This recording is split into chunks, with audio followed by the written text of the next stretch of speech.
All right, welcome to 474. And what we're going to do today is, again, solidify interrupts and ISRs, which we've talked about in sort of theory and are essential. It's like the most important thing for Lab 3 and one of the most important things in the course and one of, frankly, the toughest things. But with little care, it's definitely doable, and it's a super, super powerful programming capability. So that's why we're working our way through it. Before I start in on some material, anybody have any questions or things they'd like me to address right now? You can type it in chat if you want, or just raise your hand, or just unmute if you want.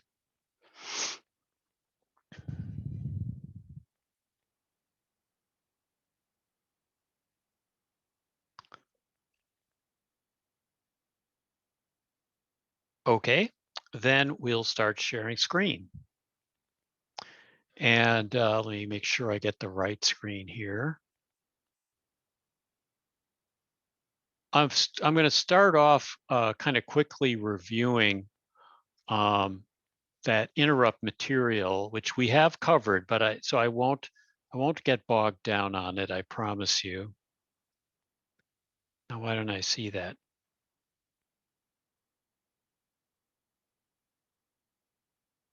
Well, this will give it to me, I think. Okay, can somebody just confirm that you see the document ECE474 background interrupt concepts? Yep. Awesome. Okay. So again, I want to point you back to this document. It's linked from Lab 3 and I think elsewhere. And definitely do not worry about interrupts or get stuck on an interrupt problem until you've read this as carefully as you can. Then you can be stuck. But then when me and the TAs help you, it'll just go faster because you'll have these fundamental concepts. You know, we're going to, fortunately, for debugging and for working your way up the programming skill ladder, interrupts can be disabled and are often disabled by default. For example, those timers, which we like to use, they have the capability to cause an interrupt, but their interrupt is disabled by default. So it's not going to be causing you headaches unless you, or giving you the ultimate power until you enable it. And the software which responds to an interrupt is your interrupt service routine. Priorities are an important concept, but we're not going to deal with them that much. They're sort of needed for bigger, more complex systems. Interrupt vectors, it's a fancy name. It just means a pointer to the code you want to run when the interrupt comes in. And that's it. The interrupt vector table also sounds fancy, but basically interrupts are a hardware thing at first, and they transition to software. And there's for every interrupt, and our chip has, I don't know, roughly 100 or something possible. Not all are ever used, but for every interrupt, there's a table in memory near zero in the address space, which is dedicated and reserved for interrupt vectors. And so if the processor hardware sees interrupt number 37, it looks up in the table, here's the address of the code that should be run when that interrupt happens. And we are going to write that code.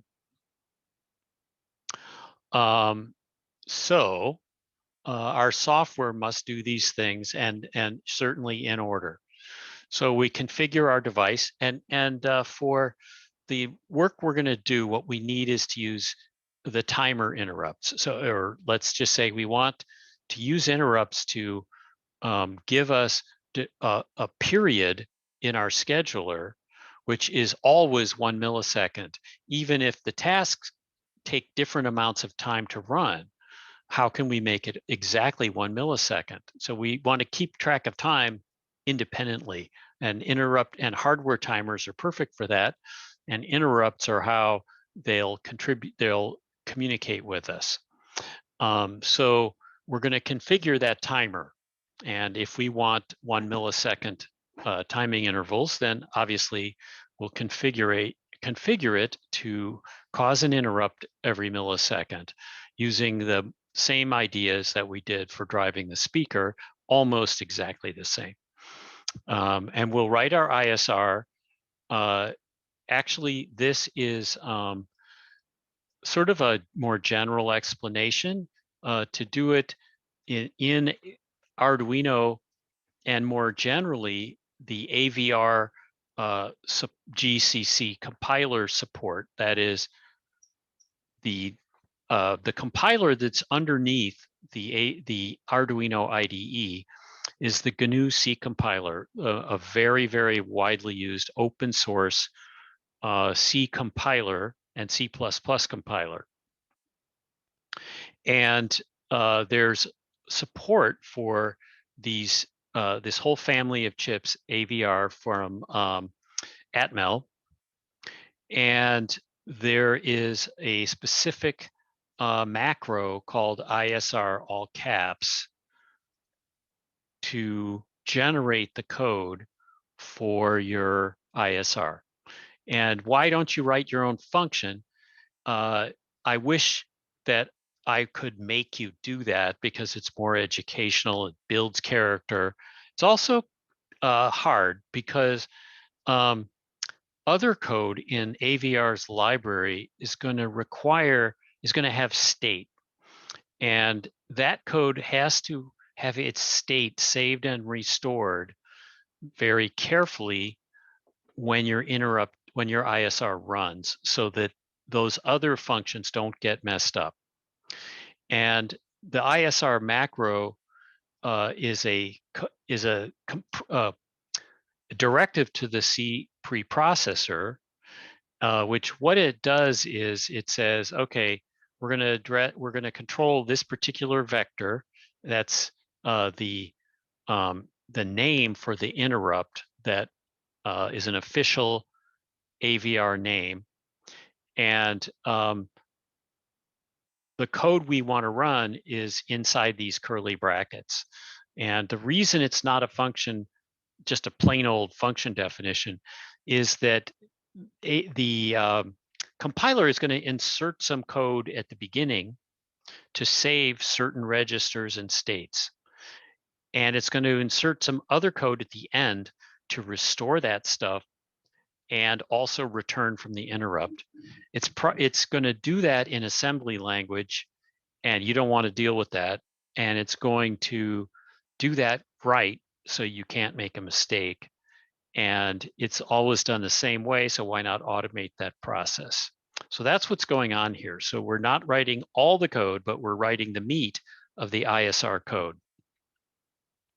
And I for some references, I highlight, or I link to this blog post, which is an example of using the doing ISRs with the timer, with timer 2,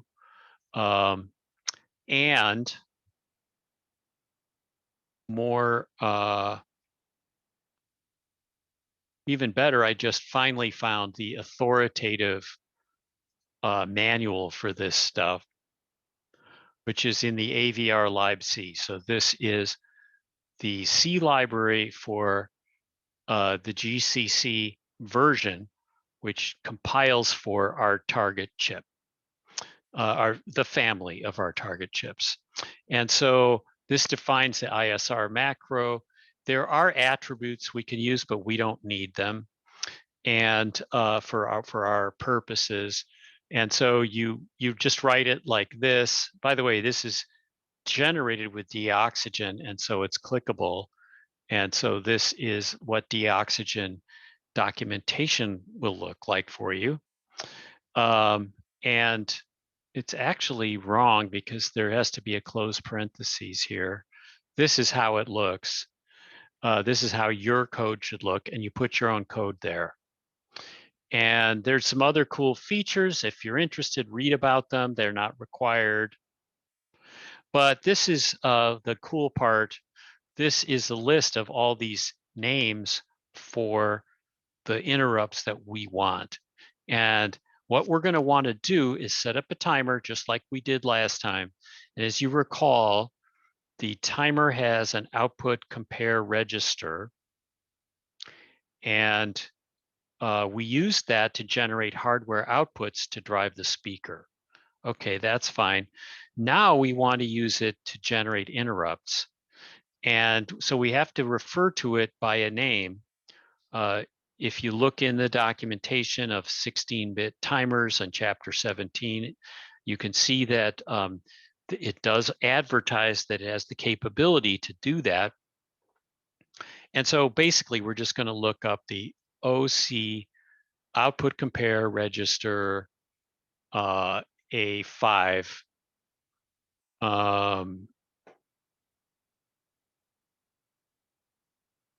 I think it's OC. Let's just look up OC first.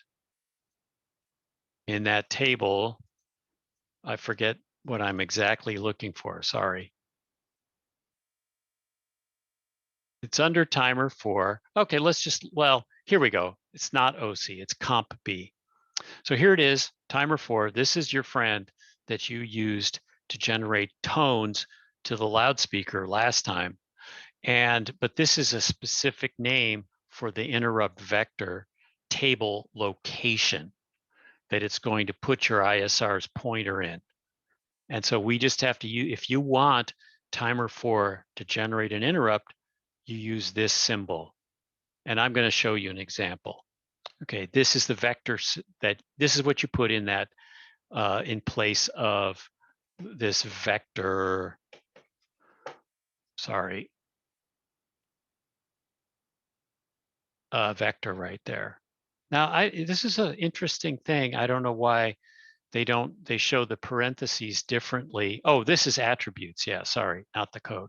So anyway, instead of ADC vector, you'd have that timer for OCA and vect as a symbol here. And then what you want to do when that timer when the counter hits the counter value. All right, but going back to the document. So anyway, you can dig as deep as you want in there. And here's this very, very simple example. So when this vector, which we will set to one of the timers, occurs, we're going to take some variable that we have called ISR counter and increment it, and that's it. That's it. That's the entire ISR. And this is the way we can specify the comp A vectors. If you may want to use multiple comparisons on the same timer with comp B and comp C, that's okay too. It's up to you. And then that sets the ISR into memory. So your system is kind of ready to go, but the interrupts aren't enabled. So the ISR is never executed. So then we enable it. And there are bits in the registers that you set. And this is a pointer to the data sheet, exactly where to find those bits. Of course, only enable the interrupt you need because you don't want other interrupts to happen that you didn't write an ISR for. And then then there's the status register, SREG. That sounds modest, but it's like the master control of the entire chip. And one of those bits, which is number 7, turns on and off the entire interrupt system. So obviously it has to be turned on to generate interrupts. However, it turns out that Arduino initializes it and does turn it on, and we don't need to do that.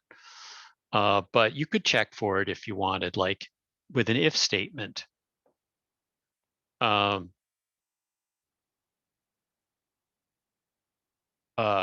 here. Okay, and then this would just say, oh, I recognize that interrupts are enabled, or I recognize they're disabled. Or you can change it, and it's harmless to set it, but I found that when I comment this line out, nothing happens, it still works. Okay. And then these tips you'll see them all over the internet, wherever you look to try to get the magic key for interrupts looking online, which is what we all do. Everyone repeats these tips, and keep ISRs as short as possible. Do not use delay or anything like that in an ISR. Never use print statements or serial print in ISRs. You're just going to screw your system up royally, and it's not going to help you. And so just do not do that. These statements take a long time. They create their own interrupts as the characters go in and out, and the system will get confused. Flashing LEDs is your friend. Maybe wire up a couple of different colors and use those to debug your interrupt. For example, it can be awfully frustrating when you've got everything seemingly set up and nothing happens, and you're not sure if maybe your communication, maybe your logic is wrong, or maybe the interrupt actually never happens. And so you could have the first thing the ISR could do is flash an LED. And then if your event is slow enough, you can see it. Okay, so make sure you figure out a way without using delays and so forth to slow that down. Typically, make sure you generate the interrupts at a very slow rate that you can see. Above 20, 30, 40 flashes per second, you can't see it. It just looks gray, like a dim LED. And then again, in last year and next year, we will use oscilloscopes to debug ISRs. It's much easier. And sadly, we're at home in COVID. These are good tips, okay? And in fact, these saved me from a tricky bug. So I'm going to just feature them right here, this particular stack exchange, and keep it short. Don't use delay. Don't do serial prints. This was a tricky one that I forgot, and it blocked me, and it's very interesting why, and I'm going to show you. Critical sections are something we're going to talk about, but not worry about yet. And don't try to turn them off or on in the ISR, okay? That extra code that's prepended to your ISR will sometimes turn them off and protect your code from interrupts. Okay, so I just liked that, and I linked over to it. Not this first, not the question, but look at this TLDR, too long, do not read, or did not read summary, and I like these points. All right.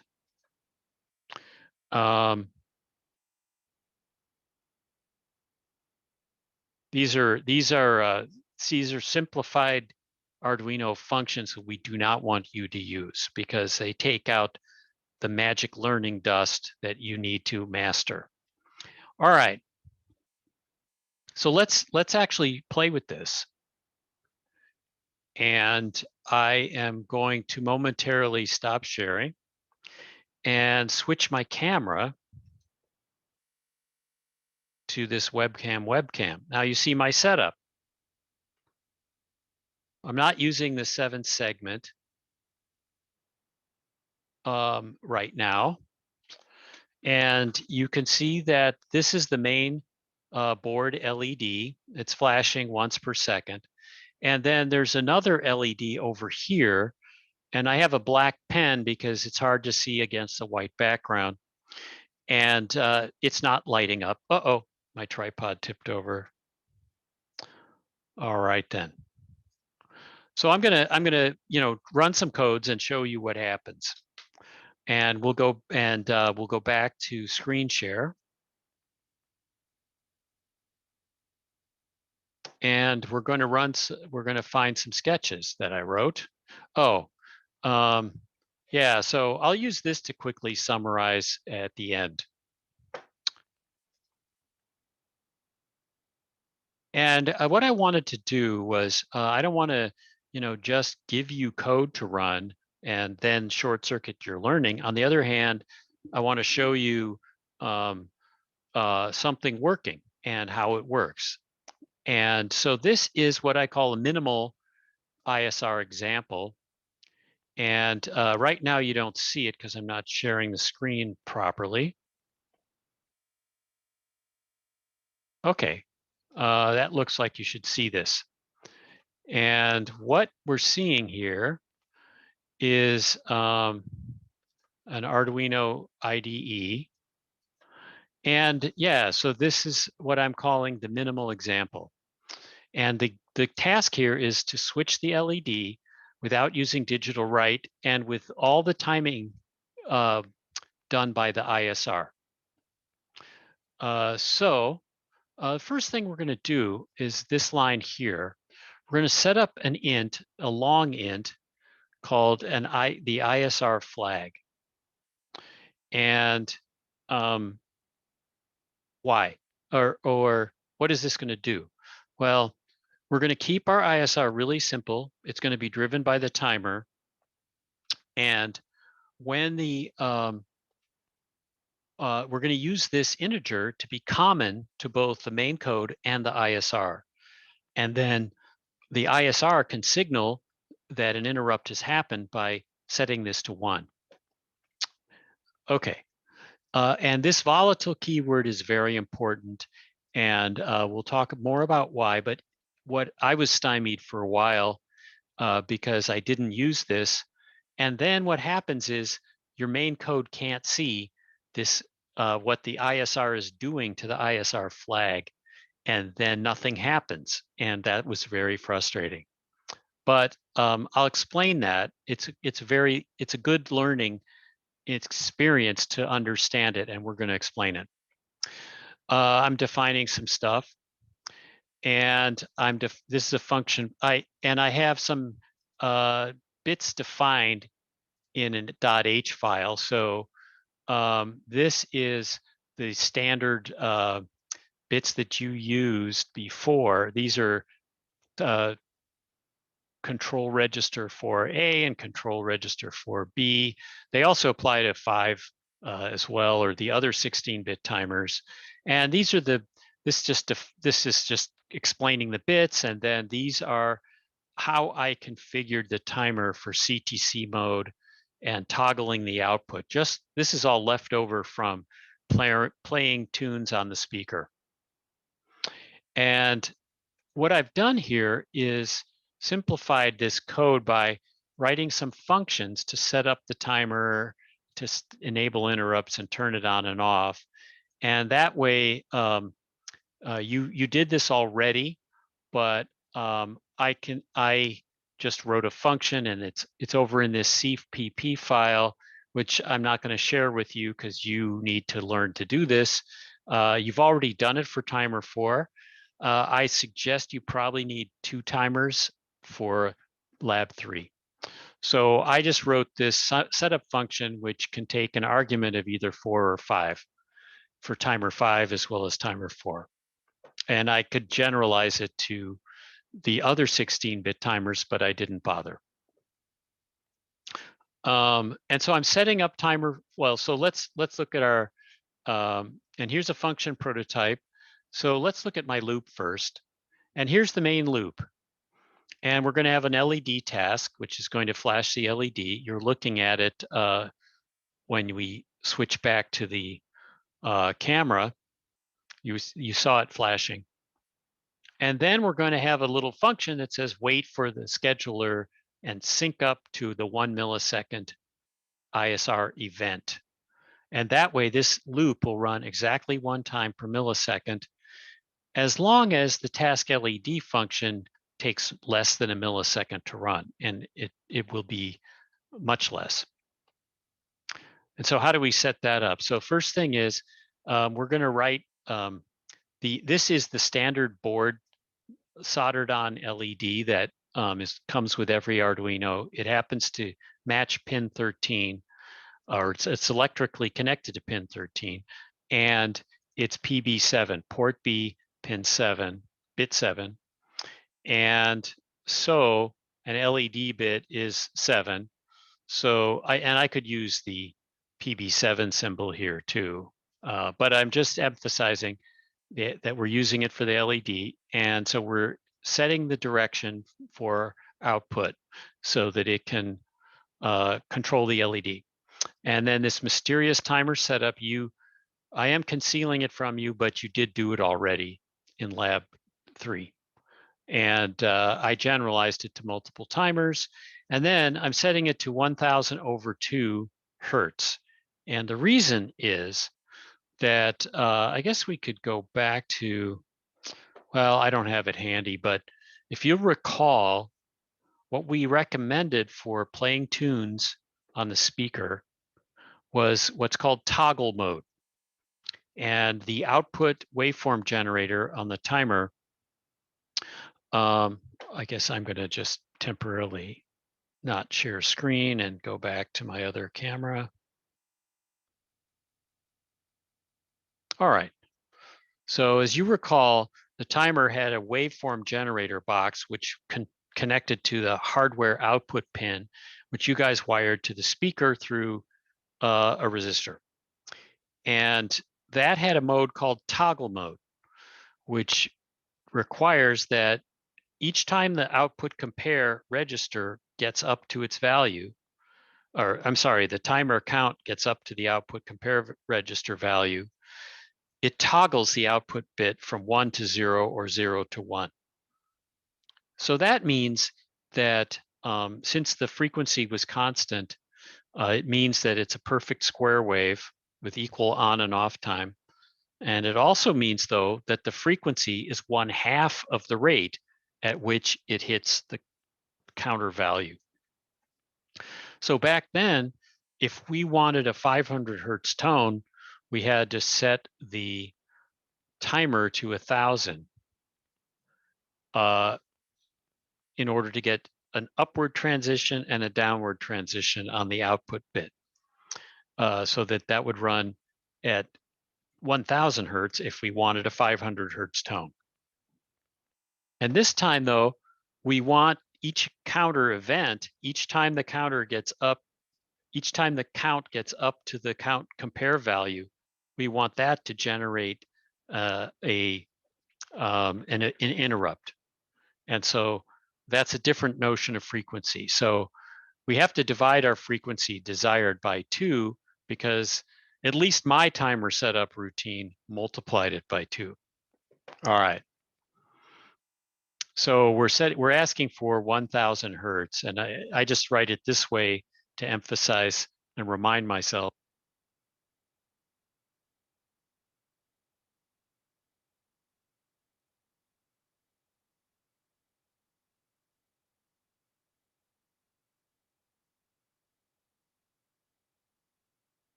Okay, when hands go up, I know my microphone died. Not that I've said something incomprehensible or that you didn't hear it. Anyway, thank you for that. If there are any questions, though, I'd be glad to take any. Okay, so you should go ahead and write functions like this, because it really tightens up your code and makes it more readable at this higher level. And you already know how to do it if you're not doing that. And then this is the function that enables or disables the interrupt from the timer. That's a function inside the timer, not in some other interrupt system. It's just a bit that says create interrupts or do not create interrupts. So now we want to start them. And enable is just one. And I wrote a function that sets the right bits when you enable interrupts for timer 4 or 5. And this function was one that I used because sometimes you want silence. We can't And see your if, screen. yeah, question? Oh no, we can't see you. Stop screen sharing. Thank you. I can see it. All right, because I have dual monitor. All right, I'm sorry about that. So yeah, so this is the interrupt enable function that I wrote. But again, this is where you look up the bits that you have to set to enable interrupts from the timer. And it's just like the setting and clearing that you did before. It's just a different bit for each timer. It's just one bit for the timer, I believe. Well, actually, it's one bit for each output compare. So there's compare A, B, and C, and you can set any of them to generate an interrupt. But you only want, well, I'm using compare A. And then on off, what this means, and I probably should think of a better name for it, is that we used a hardware bit from the toggle mode waveform generator to interface with the speaker. And now, for what I'm demonstrating here, I'm not using the speaker. So this just turns it off by setting the DDR, the data direction register bits for the hardware bits for the timer to 0. And so that the timer hardware does not generate output. In this case, it doesn't even matter because I'm not wiring up to those pins anyway. But this just another function I have. Okay, and in this H file, we're pulling in the function prototypes for those functions. All right, and I was okay, and then the loop runs like this. The ISR, and here's the ISR. So again, this is using their macro, so it doesn't have like a type prefix, and it's not actually a function definition. It looks close, but it isn't. And here is the specific interrupt that I want to attach this ISR to, which is timer for comp A vector. And that means when the event happens that compare A matches the timer value on timer 4, that's when this will be triggered. And it just has one line of code. Set this variable to 0, period. Done, return. So that takes only a few nanoseconds, maybe a couple, I don't know what it takes. And in the lab, we could figure it out with the oscilloscope, how long it takes, but it's a few hundred nanoseconds, maybe 100 nanoseconds, really, really fast. And then the interrupt is over and the rest of the code just runs. And so now what is this function sync sched? It's one I wrote because rather than cluttering up the loop with scheduling code or synchronization code, I just made it into a function. And this is, and note I have some deoxygen comments here. I haven't actually run deoxygen on this, but I plan to. Anyway, it takes a parameter D, which I'm calling with just 1 right here. And let's ignore D for now. Assume that this is not even here. So just look at this code. This is the meat of it. So while the ISR flag is equal to 1, keep running this meaningless math, okay?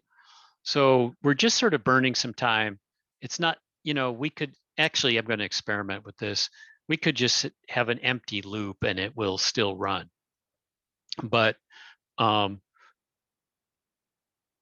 any rate, we're just waiting effectively and killing time. And since all our tasks have completed their cycle, it doesn't matter that we're wasting this time and blocking. But when the ISR, if you remember, the ISR asynchronously at a random time comes along and clears that flag.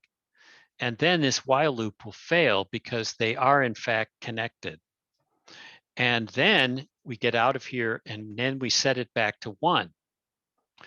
But it's too late. We're going to drop out of this sync sched and restart. Now that's ignoring D. But I realized if we wanted to set the period of the scheduler to 5 milliseconds, we could just put a 5 in here.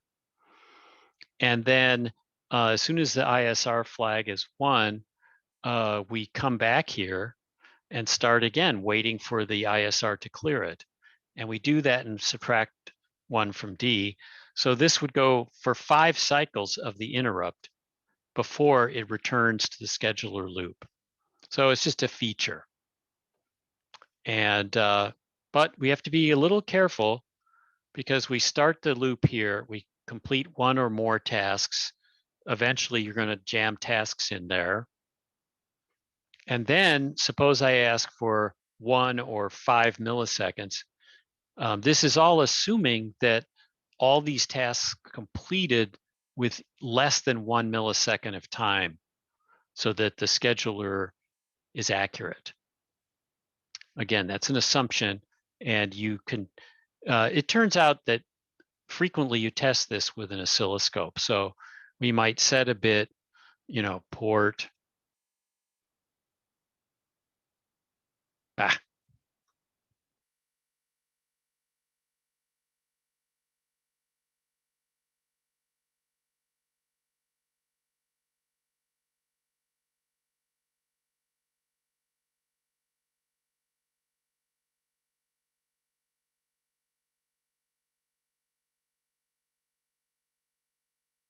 Actually, I want to do 1 shift.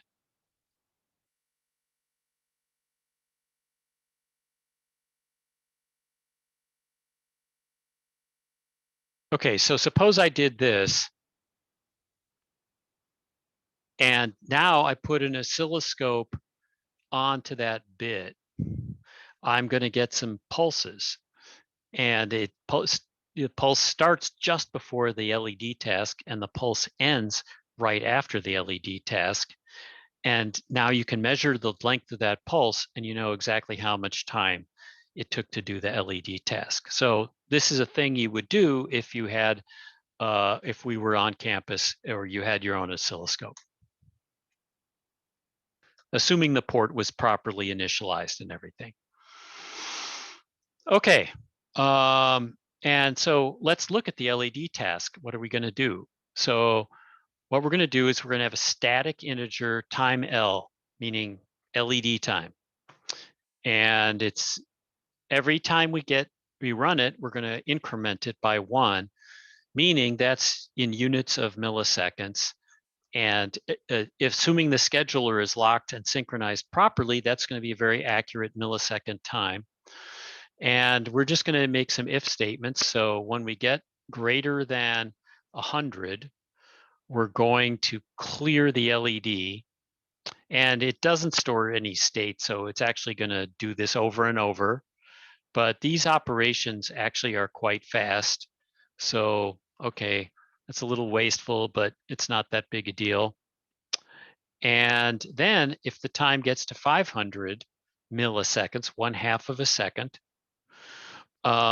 we're going to set the bit, and we're also going to reset the time counter to 0. So then we keep getting called. All of these, this whole process under any condition will exit very, very fast. It's just at most an if statement and a couple of very simple assignment statements. And but we've reset the timer. It's declared to be static, meaning it will keep its value between invocations of the function. And so then we start this process over. So this is going to say that the LED will be on for 100 milliseconds and then turn off. and then it'll be off for 400 milliseconds, and then it will turn on again, and we'll start over.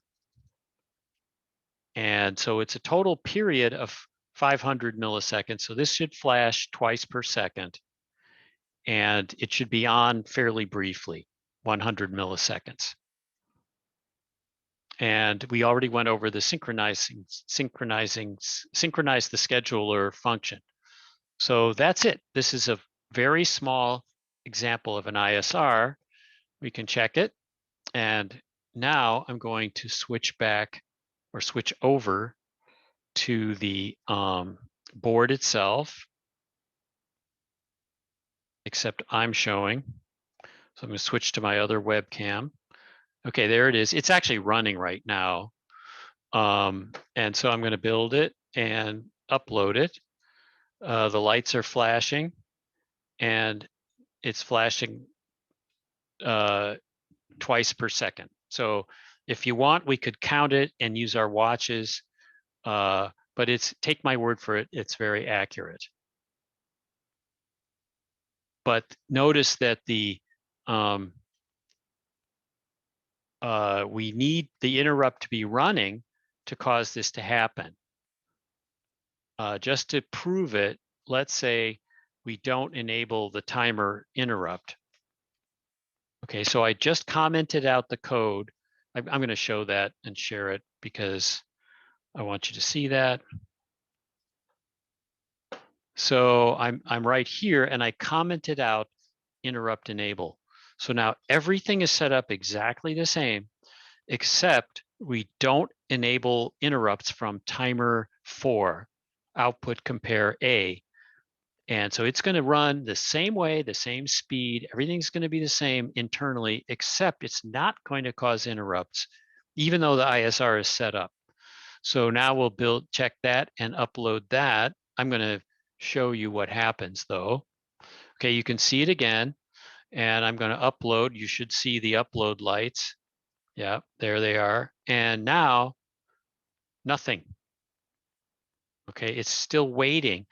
The poor scheduler syncer is just sitting there waiting, doing things with J plus minus, and never getting that little flag is never getting cleared by the ISR because interrupt was not enabled. Okay, so any questions? Does everyone understand what they just saw?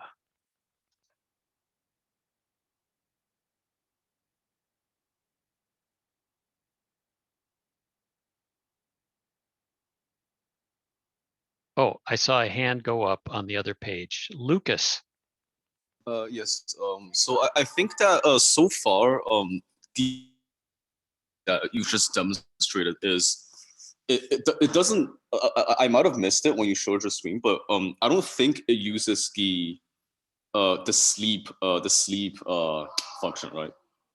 It does not. It does not use delay or sleep. Oh, sorry. I don't mean like the built-in sleep. I meant the one in the lab doc is called sleep 474. I think it's when a function needs to sleep, it calls that, and it basically goes into its array and then updates. Oh, that's a more advanced scheduler. Okay, so that's a function you need to implement later. But this is the simple round, the basic round robin. Okay, I'm going to share the screen.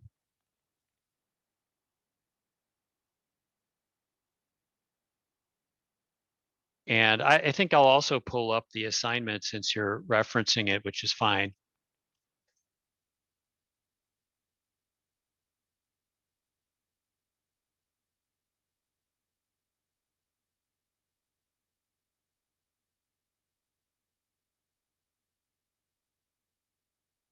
Yeah, okay. That's for part 2. This is a synchronized round robin with an ISR. And I'm showing you kind of a simpler one, okay? So this, I'm showing you basically this one, except I'm putting in an interrupt-based syncer right here. But the difference is, like if we go back to that code, like I told you that I have this parameter here where you could specify a delay, but that would delay all tasks simultaneously. So it's a completely different thing. Does that make sense? Yeah. So yeah, I guess because you've demonstrated interrupts and how they work. Now, for example, like for demonstration 1 in the lab specifications, whenever it tells us to do a round, like a simple round robin, because I mean, correct me if I'm wrong, please, but I think the way that the lab is like this part is written, it looks like we only need schedulers for starting with part 2. Is that correct? We only need interrupts starting with part 2. Sorry, interrupts. Yeah. Correct. So the word interrupt does not appear in part 1.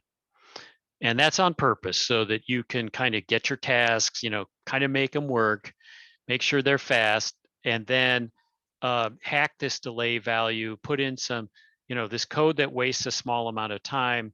What I'm thinking of is stuff like, whoops, this is minimal version 2, which we're going to cover in a minute. It's like this stuff. And by the way, this is non-trivial. Okay, so I'm going to explain how it can be confusing when you write code that's designed to not do anything, because the compiler is trying to detect code that doesn't do anything, and it's going to eliminate it to make your code faster.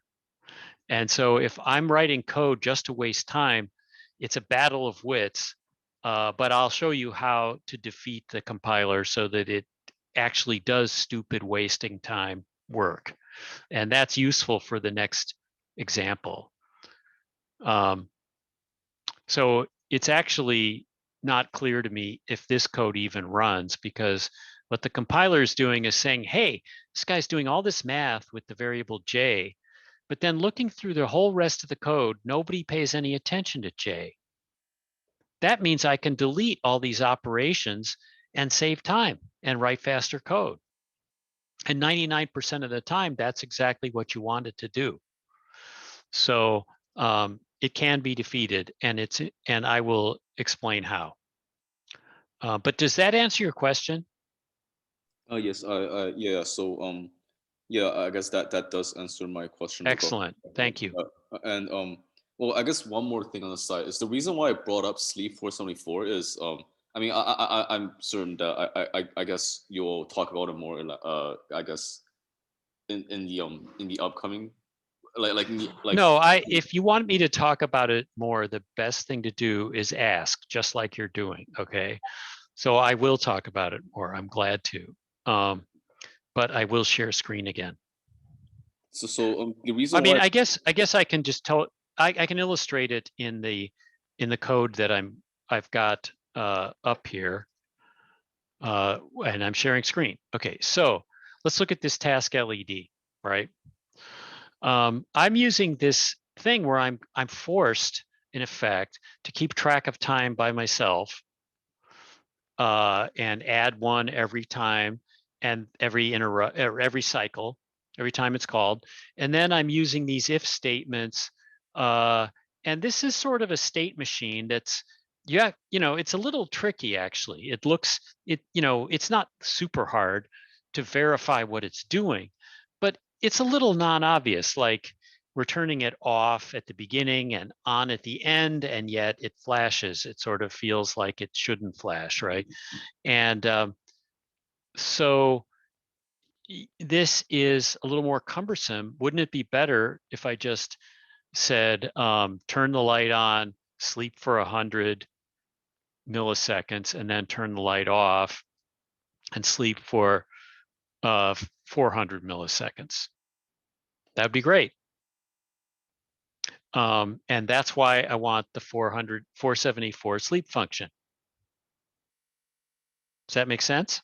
Yeah, yes, and I guess one specific question I have relating to that is because the lab specifications details that 474 sleep intakes a single integer as an argument, and that is the number of milliseconds that the task wants to sleep, I think. And then from my understanding, it would then store that milliseconds into like an array.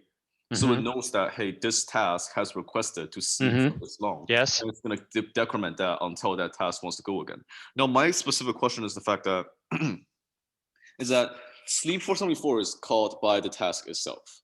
And the task gives it the amount of time it wants to sleep. However, let's say that we implement it in a way that, well, because we have an array of 10 function pointers. So let's just say that for like hypothetically, we make an array of buffer 10 to store like the different sleep values for the 10 different functions. And when one function calls sleep 474, it gives it the value that it wants to sleep. So, you know, the value that the array should have. However, the function also needs to tell sleep 474 its own index, right? Because otherwise, not right, but like it's just, I'm just wondering, what is the intended way of doing this? Because like if we're hard coding it, for example, for demo 2, for example, I mean, actually for all of our demo, our tasks are like defined. Like we're not like modularly adding more tasks and removing tasks. So like technically what we can do is just like hard code like what index it is, but I'm just wondering what will be like the desired way to do this, like, because if we have an array, the task needs to tell sleep 474 one, how long it wants to sleep for, and two, where it is in itself in that array of sleep values. And since for something, Well, wait, hold on. So I guess we worked on this in the simulated code a couple of weeks ago or a week and a half ago, and I'm pretty sure I addressed that issue. The thing is, your scheduler is now going through a list of function pointers, right? mm-hmm. It's going down this list of function pointers, and it's starting the tasks one after the other. So the scheduler already knows what its index is, and it knows which task is running already. So then do we just take the address of the function pointer, subtract it with the first element of that array, and then we get its index? Because like I'm referring to if we have a separate array to keep track of the sleep milliseconds. I mean, I guess that I get that.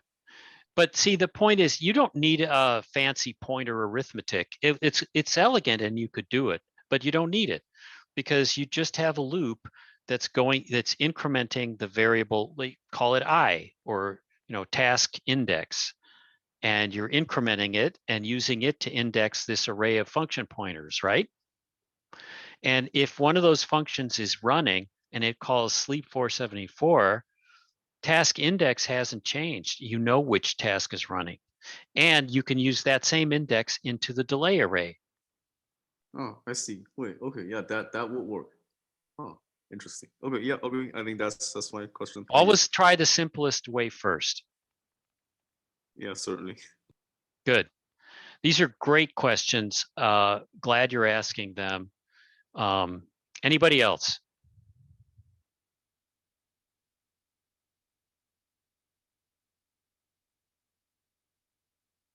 All right.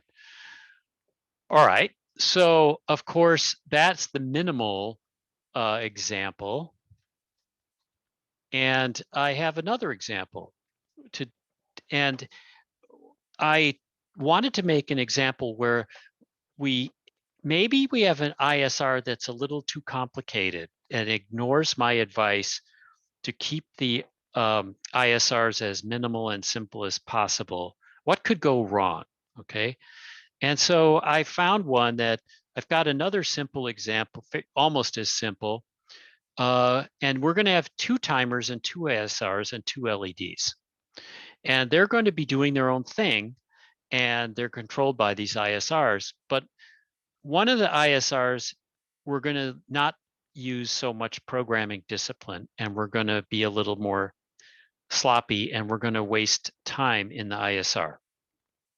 So now this is what I called minimal, and now we're going to go over to minimal version 2. whoops, that's minimal. And this is minimal version 2. And minimal version 2 is still pretty minimal, but not as much. Okay, so a lot of this is all the same, but we're going to have timer 4 and timer 5. So in addition to ISR flag, ISR 5 is going to have a value that counts up, which is okay. And I've got some static volatile long ints here just for fun. And oh, I'm going to give you one more example with the old code first. All right, because I was telling you this thing about volatiles. Whoops, sorry. Okay, I've got the old example up. And in main, up here, this is our flag. And you saw that the ISR clears this and the main code sets it equal to 1. And I now see a question from Oscar. Oscar, what's your I don't question? think your screen is being shared again. Okay, let me do that again. Thanks, good catch. Okay, sorry. You know, it looks almost the same to me either way, and so I don't always see it. But I see my little green box and red box up here, so I'm good. All right, so volatile unsigned long int ISR flag. So we saw that this flag gets cleared by the ISR and it gets set by the main code, and that's how they communicate. And there's the main code gets stuck in a while loop, and then as long as it's set, and then gets out of the main loop, out of the while loop when it gets cleared by the ISR. Okay, fine. So just I'm going to reload this because I did something else that broke the code. Yeah, I broke the code by disabling the interrupt. So we're going to enable those again. Check it, upload it. Okay, now I'm not going to switch to the camera, but it's blinking 2 times per second as before. And now we're going to mess it up a different way. The only thing I'm going to do is I'm going to get rid of this volatile.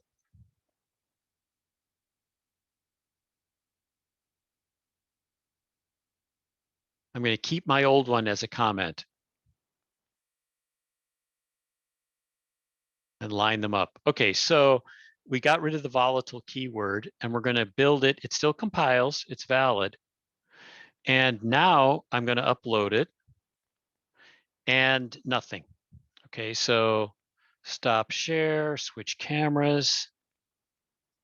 Just to emphasize this, there's absolutely no light there. And otherwise, the code is the same. All I did is I got rid of volatile. And what does that mean? So we're going to put volatile back. You're not seeing this, but I'm going to upload it again. And now it's flashing. Okay, so that was impactful. And believe me, I was scratching my head for like 2 hours about this one. So let's go back to the ISR, and basically here's what's happening. Actually, we're going to go back to the scheduler syncer, which is this. The compiler is looking at this code and saying, okay, there's something weird about this code because nobody's modifying ISR flag in here. And I know that it's common, it's visible to other tasks, but only one task is running right now. And so ISR flag cannot change. So why should this while be here? Either we're running an infinite loop or we're not running an infinite loop. And I can optimize the code by not testing ISR flag, because I know that nothing is modifying ISR flag inside this loop. So why do I test it over and over? I can simplify the code, make it faster, but that defeats this purpose. So we declare it volatile, and that fixes the problem. Now, volatile is an English word, and it has two meanings, at least two meanings. One meaning is like alcohol is volatile because if you spill it, it smells bad, it smells strongly, and it evaporates really fast. That's one definition of volatile. The other definition of volatile is something that changes a lot. So, for example, as long as the poll numbers in the Democratic primary were volatile until most of the candidates had left the race, and then they settled down. Okay, meaning the numbers change; they go up and down a lot. Okay, that's the meaning that's used here, and it's saying ISR flag is going to be changing, maybe even in unpredictable ways. So do not optimize code by assuming that ISR flag will not change. And so that's what made this work. Okay, any questions about volatile? All right, so now let's go back to minimal V2. All right, and now what we're going to do is, okay, so now I'm setting up two timers. So this is the same setup. Arduino's IDE seems to really love mouse highlighting. I'll try to be careful. Okay, so basically I'm setting them up identically. There's, we're going to have two bits, the LED bit and an external LED bit, which is, you saw it over by my pen there. And then we're going to set up timer 4 to 1,000, timer 5 to 1,000 hertz. Actually, oh, I optimized this. This should be 1,000 over 2. It takes a float parameter because we're not counting the toggling anymore, which cut the frequency, which doubled the frequency, cut the frequency in half. Anyway, this is the right way to get 1,000 interrupts per second. And then I can actually get rid of this set frequency command. The reason there's separate setups and set frequency is because when we're playing a tune, we need to change the frequency with the same setup, but I don't need that. All right. So we're enabling both interrupts, and we're also not using the output bits. And by the way, to be safe, I put argument checking in these functions. So let's say by mistake, I tried to enable interrupt 17. I tried to set up timer 17. There is no timer 17. Oh, Oscar, you have a question again? We can't see your screen again. Huh, I thought I was sharing screen. I don't know what happened. How long have you not seen my screen? I think the camera overrides your screen share maybe, or maybe it doesn't, I don't know. But ever since you stopped the demo. Okay, I'm sorry. Huh. I got to remember, if I don't see the big grid, I'm not sharing the screen. I mean, I am sharing the screen. Okay, anyhow, so I know, yeah, okay. So anyway, the volatile, we did that. So now we're in the second example. We're setting up two timers. So timer 4 and 5. And again, I have my own function for that, so I can just use the separate timers. I have an external LED as well as the onboard LED. And I've wired that up to pin 10. I'm going to enable interrupts for timer 4 and timer 5. And I'm going to turn on and off. I'm going to not use the direct output bits that we used for speakers on timer 4 and 5. We don't need that. And now we still have one LED task. We still have this scheduler sync. And this is the same LED task as before. And it's using the onboard LED, not the external LED. Okay, and then we're scheduling the same way. And now we have an additional ISR for timer 5. And it's going to increment its value, and then it's going to do it it's going to do the LED flashing right in the ISR. So let's study that.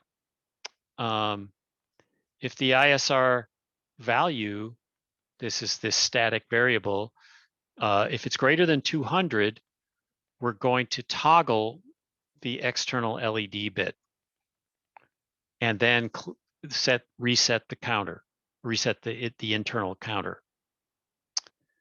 And let's actually leave it at that. I'll explain this other stuff later. So I'm going to comment out all the subsequent stuff.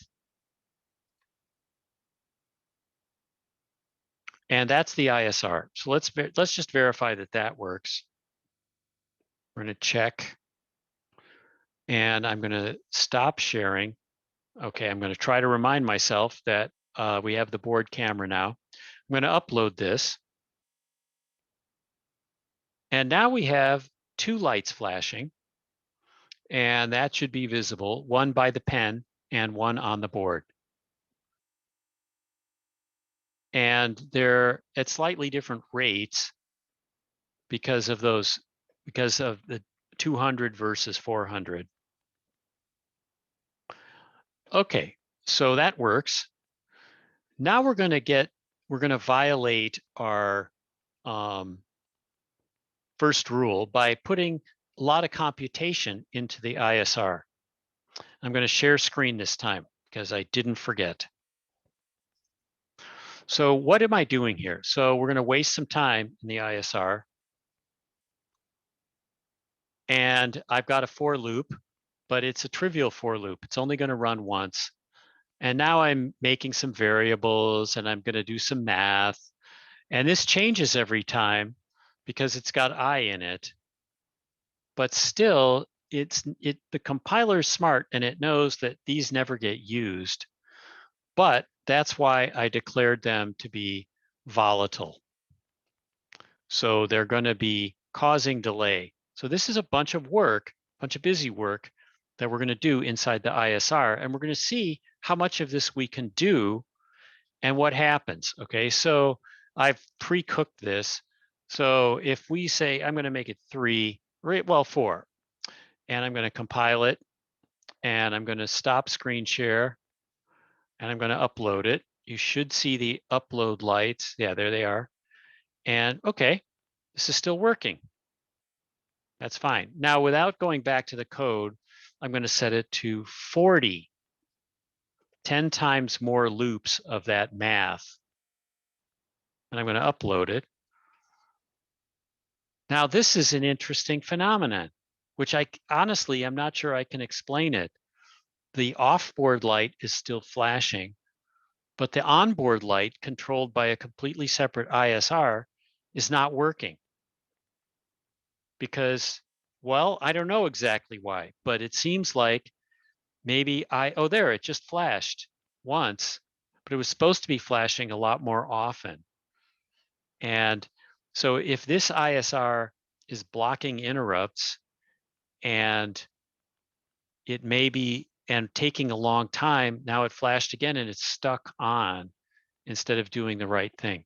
So by using too much computation, this ISR has broken the other ISR. And I just wanted to illustrate that to you so you can see what happens. And these numbers are completely arbitrary. I just got them by experiment. And then if we go to 400 loops of this, every time an interrupt comes in of the math, now it's just dead. And oh no, it lit up, but it's lighting for way too long. And so it's not doing the right speed. and it's killed the other interrupt. And if we go up to 4,000, we'll see what happens.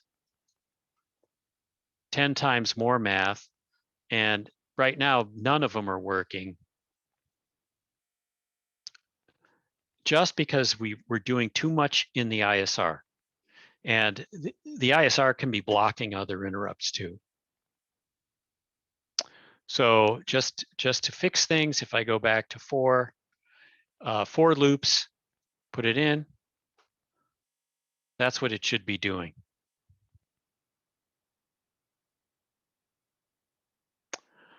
Okay, time for questions.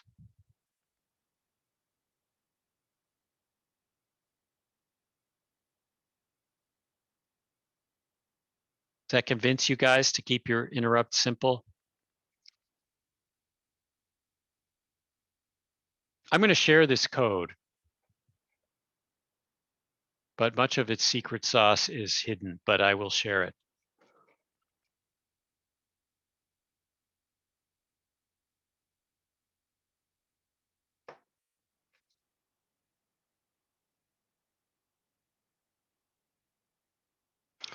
Okay, well, I think that's the content for today. I will stay on if people want to do Q&A in a smaller setting or less formally. And so thank you for coming.